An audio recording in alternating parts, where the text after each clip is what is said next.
Hai, selamat datang kembali di channel saya The Zik. Kali ini saya akan membahas cara membuat folder di Google Drive agar bisa diakses dan diedit oleh orang lain. Pertama, buka Google Drive kalian. Kemudian, pilih folder yang ingin kalian bagikan.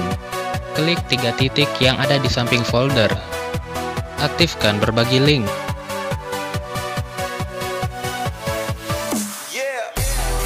Klik lagi 3 titik tersebut. Pilih detail dan aktivitas. Pilih menu berbagi link. Klik opsi yang paling atas.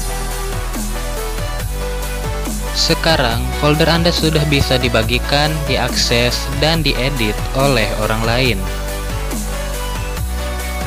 Sekian dari saya, semoga dapat membantu dan sampai jumpa di video selanjutnya. Bye bye.